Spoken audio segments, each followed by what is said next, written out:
Now, as gunshots echo across the wind-swept, snow-covered reaches of the wild Northwest, Quaker Puffed Wheat and Quaker Puffed Rice, the breakfast cereal shot from guns, present Sergeant Preston of the Yukon. It's Yukon King, swiftest and strongest lead dog of the Northwest, blazing the trail for Sergeant Preston of the Northwest Mounted Police in his relentless pursuit of lawbreakers. On King! On, you huskies! Gold discovered in the Yukon. A stampede to the Klondike in the wild race for riches. Back to the days of the gold rush. With Quaker Puffed Wheat and Quaker Puffed Rice, bringing you the adventures of Sergeant Preston and his wonder dog, Yukon King, as they meet the challenge of the Yukon.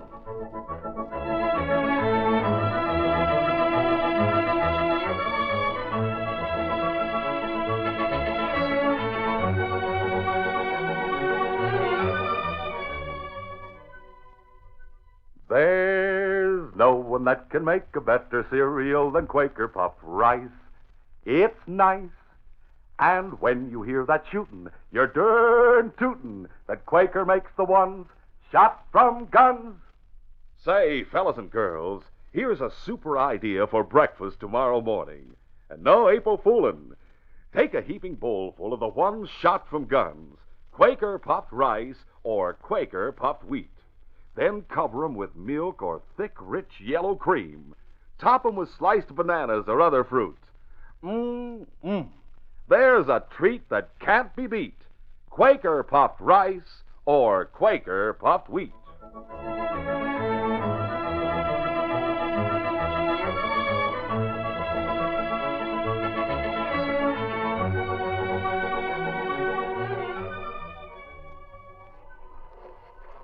Pierre Dumont, a young French-Canadian, entered his cabin a few miles from Selkirk. He was enthusiastic as he greeted his wife, Marie. Marie, I have been most lucky with my traps this season. I have just brought in another batch of fine furs. Added to what I have out in the shed, they will bring much money. Pierre, I'm so glad. You have worked so very hard. I was a fool to waste so much time in the past trying to find gold. Working a trap line is much easier and more profitable. I shall be happy when you sell your furs and bring home the cash. Oh, you'll not have long to wait, Mary. I intend to load them on my sled in the morning and take them to the trading post in town. But are you sure the storekeeper will buy them and that he will pay a good price? Oh, this afternoon, I am going to town to get some supplies. I shall tell him of my furs and ask if he will buy them at the market price. I am sure that by this time tomorrow we'll have plenty of cash. It will be such a relief. I know. You have put up with a great deal, Mary. But no longer will you have to worry. Now I shall go hitch the dogs to the sled and go to Selkirk. That afternoon, Pierre entered the general store in Selkirk. He cheerily greeted the small group of loungers around the big stove as he walked to the counter. Good afternoon, my friend. Well, how are you, Pierre? I am feeling fine, Mike. Here's a list of the supplies I want. I'll stop for them later. All right, I'll have them ready for you. You buy skins here, do you not, Mike? Sure. What do you pay for them? Well, that depends on the quality of the skins, Pierre. Of course, but you do pay the market price? That's right. Why'd you ask?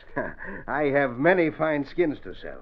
Fox, beaver, raccoon, all in fine condition. Say, I heard you gave up hunting gold and had taken up to trapping, but I didn't expect you'd do so well. Oh, I have had a wonderful season, Mike. I'll bring in a whole sled load of furs in the morning. That's fine.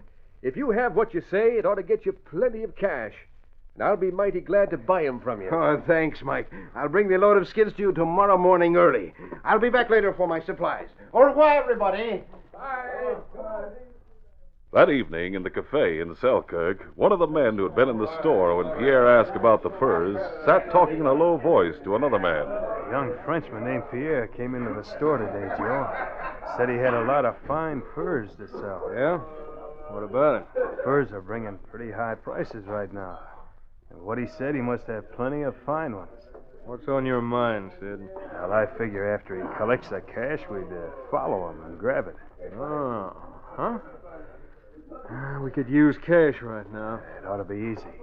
After we get the cash, we'll keep going away from town. You fool, he'd get the Mounties on our trail as soon as he got back to Selkirk. We'll figure things out so he'll not get back to town. All right. I'll leave it up to you to figure things out, Sid. I need cash, and I don't care how I get it. Yeah, that's the way it is with me. We'll watch for that Frenchman in the morning and be ready to follow him. The following morning, Pierre arrived in town with his load of furs. At the general store, Mike, the storekeeper, sorted and graded the skins. Then, after agreeing on a price, gave Pierre the cash in small bills. There you are, Pierre. $1,200 in cash. Thanks, Mike. Having this cash makes me feel like a new man. I'll take it home and show it to Marie. Then tonight we'll come to town to celebrate. Well, I hope you continue to have good luck with your trap line, Pierre. Those are mighty fine skins you brought in. I'll be bringing in more before long. Thanks again. Goodbye. Goodbye, Pierre.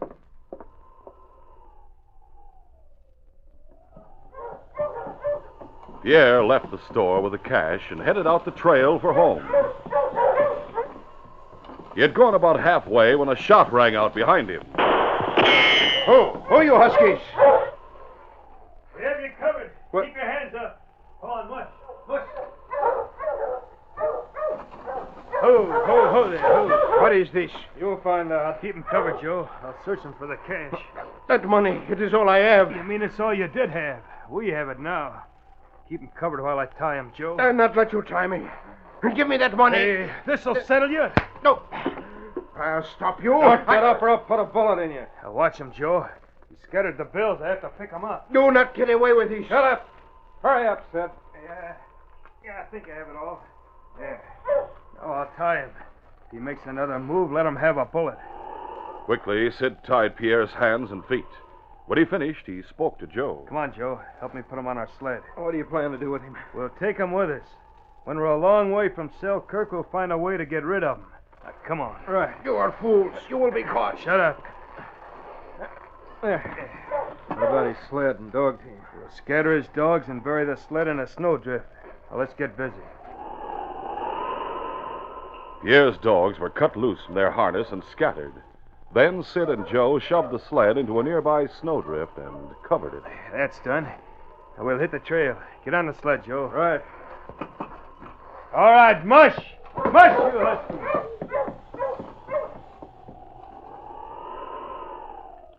Later, Sergeant Preston was in the general store with his dog Yukon King when a prospector entered. Oh, Sergeant, I'm glad I ran into you. Oh, hello, Paul. What's wrong? Well, when I was on my way to town, I saw a couple of dogs running loose. I recognized one of them as Pierre Dumont's lead dog. Huh? It isn't like Pierre to be careless with his dog, so I thought I'd report it in case something's wrong at his place.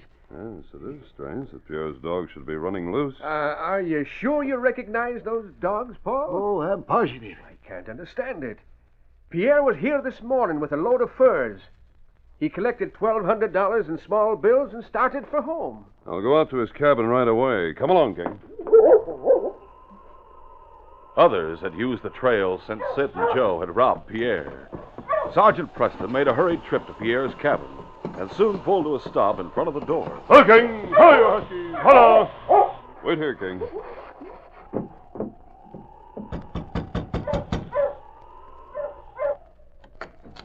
Oh, Sergeant Preston, do come in out of the cold. Thanks, Marie. Is Pierre home? Well, no, he isn't. He went to town this morning to sell his furs. I expected him home long before this. I see. Is there something wrong? I'm not sure, Marie. Sergeant, tell me, why have you come out here to see Pierre? Pierre left town some time ago to come here. A prospector reported having seen a couple of Pierre's dogs running loose. Oh, then something has happened to Pierre. I am sure of it. He is most careful with his dogs. Well, try not to worry. I'll do everything possible to find Pierre. I'll go back to town and pick up his trail there. You must find him, Sergeant. I'll do my best. Oh, could I have something of Pierre's? A glove, perhaps? Oh, yes, he lost one of his old gloves and bought a new pair 2 days ago. The odd glove is here. I will get it. Here it is. But why do you want this? King will get Pierre's scent from the glove, and then he'll be able to pick up his trail. Something has happened to We Pierre. have no reason to think he's been harmed, Marie. King and I'll keep on till we find him. I'll leave now. Try not to worry. Oui. I shall try, Sergeant. Out front, boy. All right, on King! On, you husky!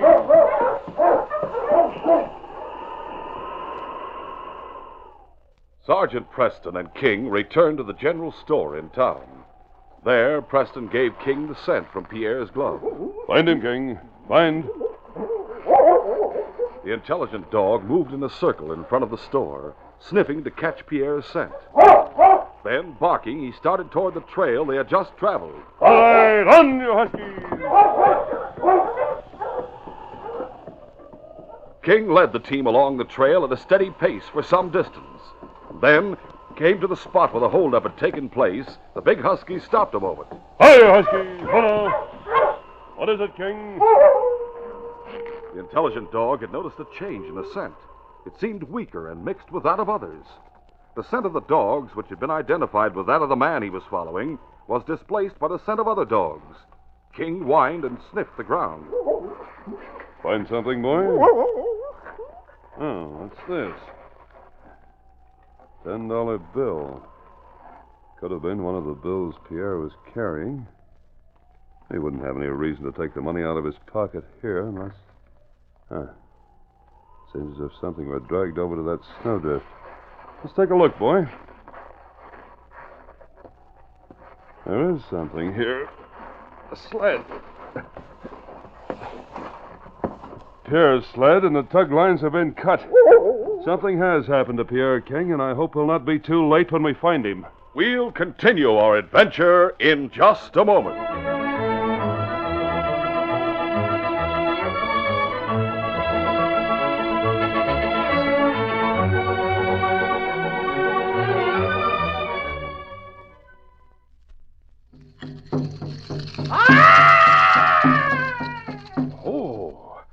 I just saw the scariest creature go by. Is it my imagination, or what on earth could it be? Oh, I am an Indian medicine man. I guess I haven't seen you before up here in the Yukon. I am an ancient medicine man. Oh, I see. Well, say, in those old days, I'll bet even you would have been mystified at the famous cereal shot from gun. What? Me know all Indian magic. Well, it's food magic, the way choice sun-ripened premium grains of rice or wheat are loaded into huge guns and exploded. And out come big, giant grains of Quaker-popped wheat or rice. You say exploded? Yes, Indian medicine man. They're exploded up to 8 times normal size. They're magnified, crispified. Shot through and through with bang-up nut-like flavor, too. Ah, my tribe would give plenty wampum for this magic food. Another thing, Quaker-popped rice and Quaker-popped wheat are nourishing. They furnish added health values of restored natural grain amounts of vitamin B1, niacin, and iron. So remember that, all you fellas and girls listening in. Beat the drums at your house for the nourishing cereal that tastes so scrumptious. Ask Mom to look for the big red and blue packages of delicious, crisp, Quaker-popped wheat and Quaker-popped rice. The breakfast cereals shot from guns.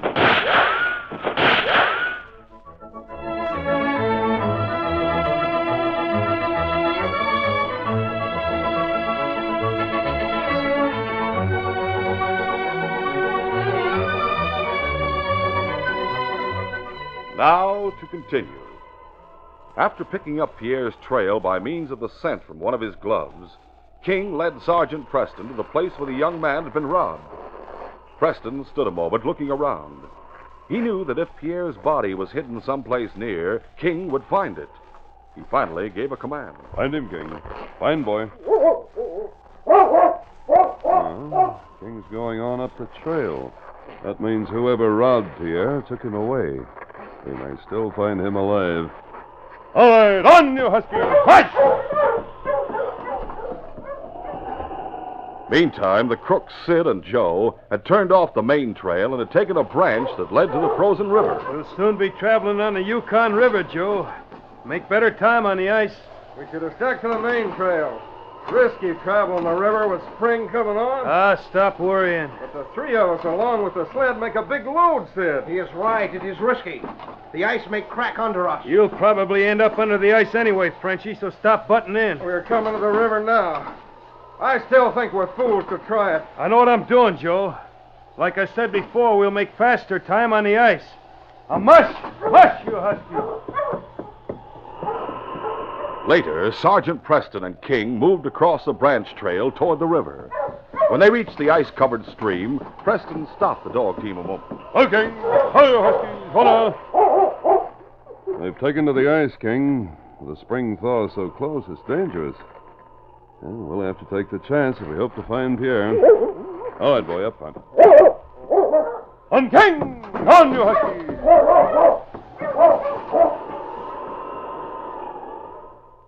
For an hour or so, Sid and Joe moved over the ice with their prisoner.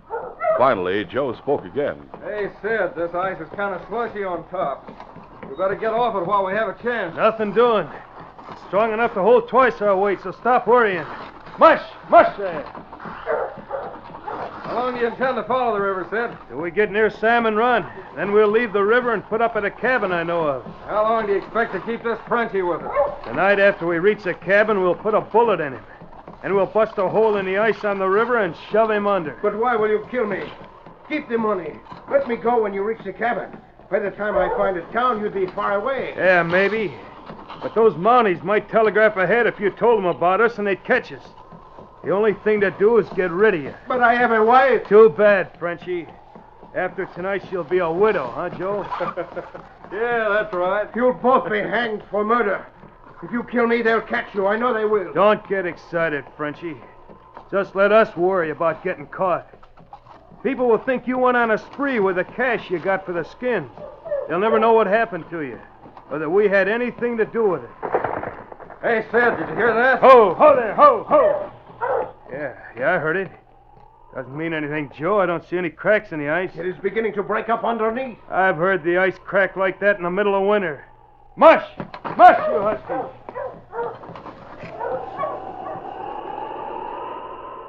Some distance back, Sergeant Preston, who had made much faster time than the heavily loaded sled he was following, also heard the ominous cracking of the ice. The thaw is starting. I'll have to risk it. You can't be too far ahead of me now. On, King! Faster, boy! On, you Huskies! For a short time, the two crooks and their prisoner moved over the river ice. No further cracking had been heard. Ho! Ho there! Ho! Ho there!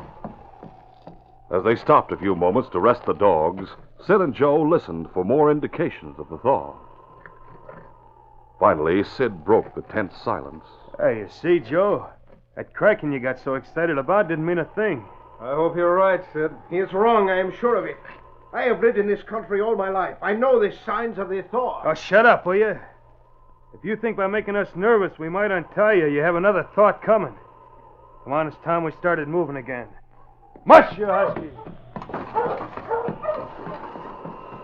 They had gone only a short distance, and Joe was beginning to think Sid was right, when... Sid, the ice is breaking up. Ho! Ho there! Ho! Ho! Holy mackerel, it's piling up in the big ridges ahead of us. Please, cut the cords and give me a chance. Nothing doing. We'll try to make it to shore. Mush! Mush, you huskies! Look, Sid, it's cracking up near the shore. Hurry! Mush! Mush there! Mush!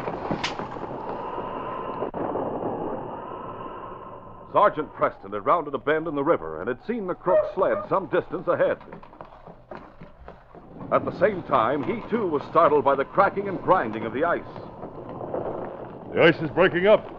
Good thing I'm traveling close to shore. Hawking! Hi, you Huskies! The intelligent dog turned to the left and led the dog team toward the nearby shore. Before long, Sergeant Preston's sled was off the ice and following the shoreline.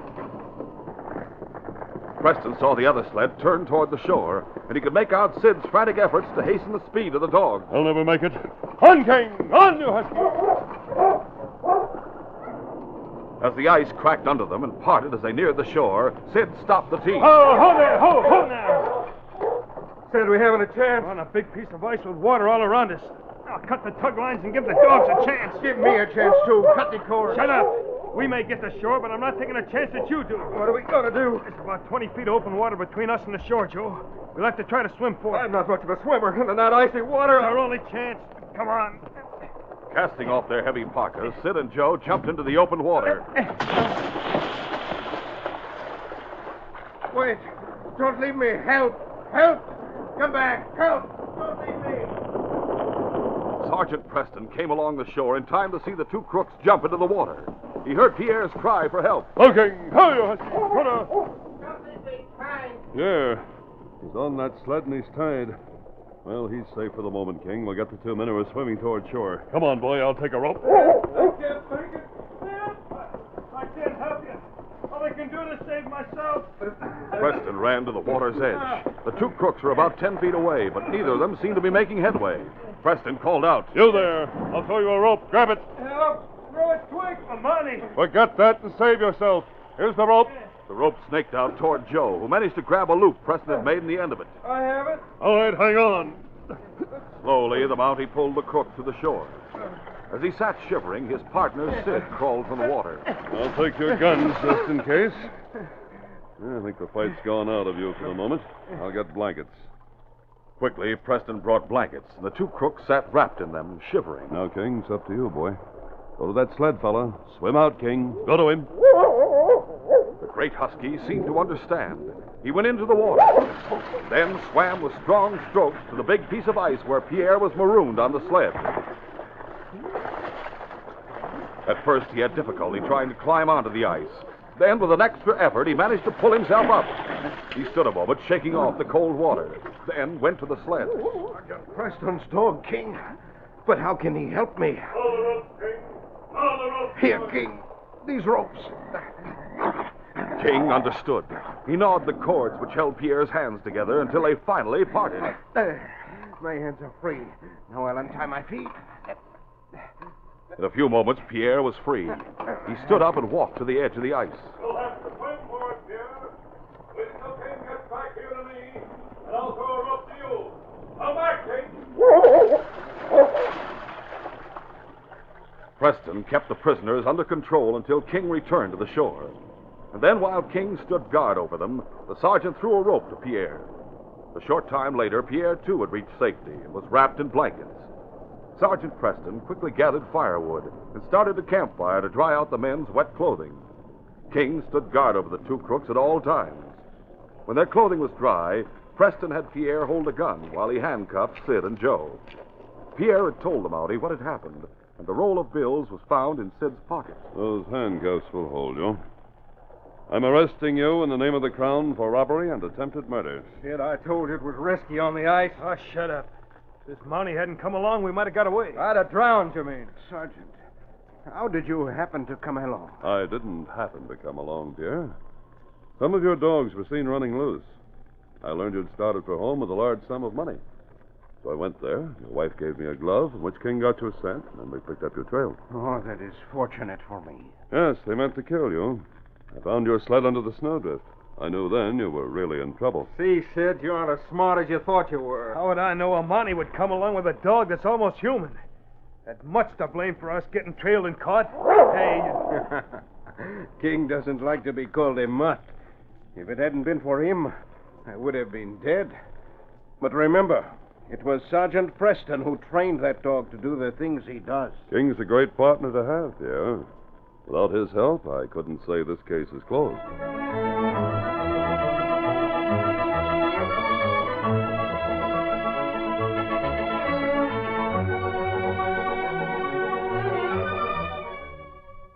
Sergeant Preston will return in just a moment with a word about our next exciting adventure. Sometimes at breakfast, folks do a hop, skip, and jump as they snatch a bit of food. But not when there's delicious, crisp Quaker puffed rice or Quaker puffed wheat on the table. They have the toasty, nut-like flavor that no one in the family wants to skip. The flavor of the good, natural grain.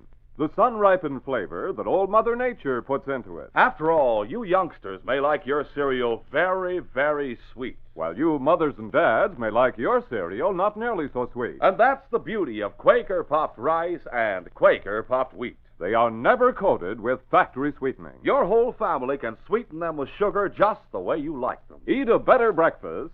Enjoy a better day. Yes, and it's a smart mom who puts that deliciously fresh, crisp Quaker Puffed Wheat and Quaker Puffed Rice on the breakfast table every morning. Remember, the ones shot from guns come only in the big red and blue packages with the sealed inner lining that keeps them fresh as can be.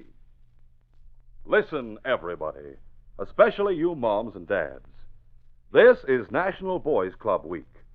Boys clubs help keep boys away from the dangers of the street. Give them a chance to play, work, and learn to respect the rights of the other fellow. Such fine American citizens as Joe DiMaggio, Sid Luckman, and Joey Brown were members of boys clubs. Yes, boys clubs help build the citizens of tomorrow.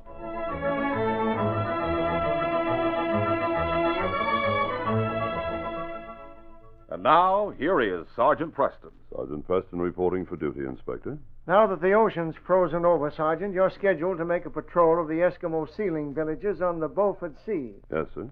Well, before you visit the Eskimos, I suggest that you investigate this report. Oh.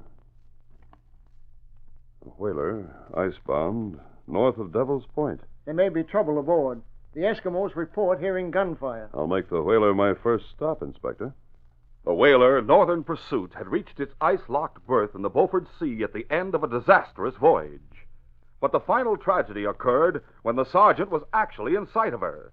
The ship was a flaming torch. A madman had set her afire, intent on destroying every member of the ship's crew. Don't miss this next exciting adventure. These radio dramas, a feature of Sergeant Preston of the Yukon Incorporated, are created by George W. Trendle, produced by Trendle Campbell Muir Incorporated, directed by Fred Flowerday, and edited by Fran Stryker. The part of Sergeant Preston is played by Paul Sutton. Sergeant Preston of the Yukon is brought to you every Tuesday and Thursday at this same time. On Thursday, by Quaker Puffed Wheat and Quaker Puffed Rice, the breakfast cereal shot from guns.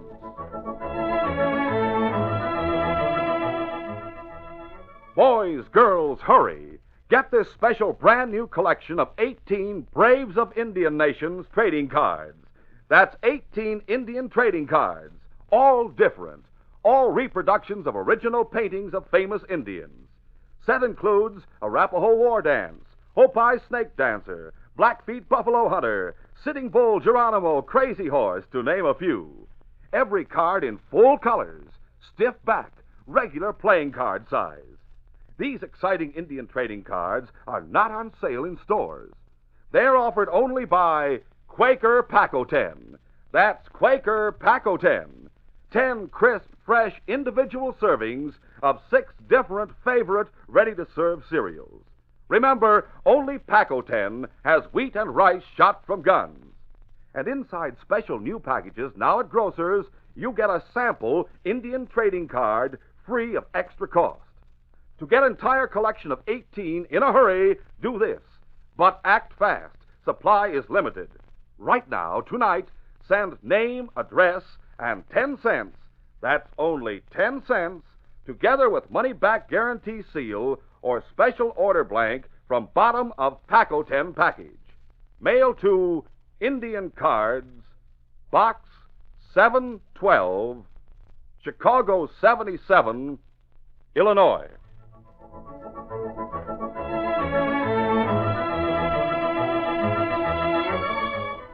This is J. Michael wishing you goodbye, good luck, and good health from Quaker Puffed Wheat and Quaker Puffed Rice. So long. Listen tomorrow at this same time to the Green Hornet, brought to you by the drink that makes you feel fresh again, delicious Orange Crush. This is the Mutual Broadcasting System.